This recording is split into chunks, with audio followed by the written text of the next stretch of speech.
All right, what's up, guys? Happy 4th of July. Happy birthday, America. I'm going to do this quick video. I'm going to tell you a quick story about myself. I'm doing this video because this Edgar reached out to me and he's talking all kinds of crap. I just want you guys to see what he's saying, but I don't think he truly understands the fact that I'm an American. He's saying something. Let me just read to you guys what this Karen Edgar is saying, all right?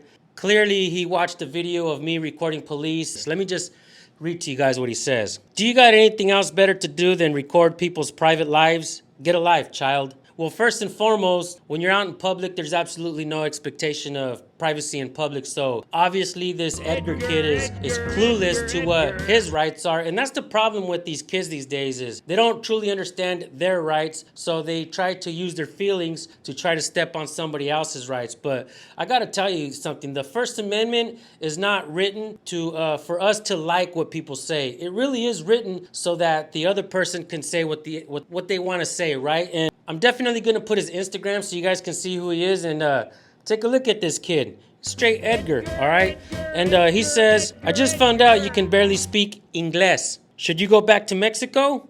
I think yes. This is what he tells me, right? Be careful recording out here in public places. It's dangerous, you know? Well, Edgar, I gotta tell you, it's dangerous everywhere you go, especially if you're a freaking wimp. You see what I'm saying? You know, free men, we shouldn't really be afraid of things. If something bad happens, something bad happens. But should we be afraid to be free? Absolutely not. And so I just basically let him know that to go change his diaper. I let him know that his parents should be thanking me for educating him. And I really don't want to, you know, be too harsh on the kid because he's uneducated. His parents failed him. The school system failed him. And what are we supposed to do with situations like this, right? But really just kind of put him up on blast and let it be known what kind of person he is. He's telling me to go back to Mexico, but he's speaking to me in Spanish. He says, no mames, güey. Eres como la mierda. No tienes otro trabajo en vez de molestar people just trying to do their job. Go back to Mexico. Neta. Chupas verga, güey. Tired of seeing your videos show up on my shit. I'm blocking ya. And I said, get ready for the world to see your face, puta mal parido. You know, hopefully somebody in the comment section could tell you guys what that means. And he says, oh, que miedo. I'm very scared, right? He's speaking to me in Spanish and Spanglish and shit, right? And I told him because on one of his Instagram posts, he says, oh, look, I had to relocate. Well, maybe if you didn't run your mouth so damn much, you wouldn't have to keep relocating. So I told him, you might have to relocate again, you fucking coward. He says, might, meaning I will not relocate, dude. You're lame as fuck. Go back to Mexico again. So with that being said, I'm no longer going to address this freaking Karen Edgar. Just so you guys know, his Instagram is made public, so I'm not putting something out there in public that's not public. Let me tell you guys a story of why I care about this country so much, okay? One of the reasons. My mom was one of 11 children. My mom was the only one out of her brothers and sisters that was born in the United States.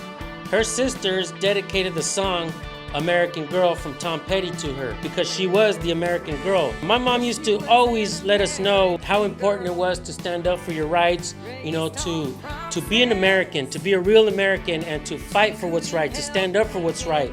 My mom is no longer with us. She passed away in 2014 of cancer. I miss her dearly, but I do appreciate what she instilled in me. And she instilled in me to really care about this country, to really love this country. And I was born here in the United States, folks. There's no reason why I have to go back to Mexico. In fact, I visited Mexico when I was young a few times, but I never lived there. And but I will say that my first language, because my mom didn't really know English, because after my mom was born in the United States, her parents took her back to Mexico, and she knew Spanish. She didn't really know English much. But my mom, you know, came back, and my mom worked as a waitress for many years, and she served a lot of people their food, and she was happy to do her job. She would come home tired from one restaurant, she would get dressed and go work at another one. She worked hard to give us a good life, folks, and that's why I work hard to give my kids a good life as well. That's what we as parents are supposed to do, and that's what America is all about, folks. You don't have to stay poor here. You can work your way up, and I know that there's different kinds of things happening that, you know, the government really doesn't want us to succeed. The education system doesn't really want to educate us and teach us things. But my first language was actually Spanish because my mom didn't really speak English.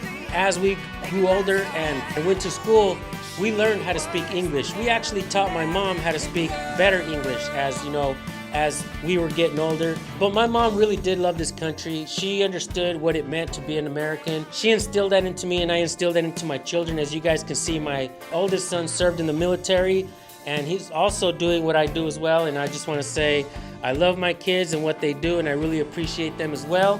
And I mean, there it is, folks. There's a story. There's my American story, right?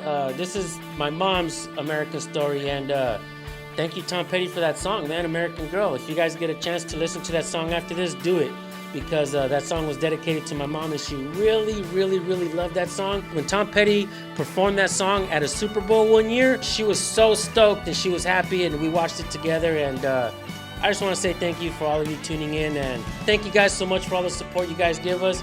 Happy 4th of July, everyone. Happy birthday, America. Thank you, guys. Peace.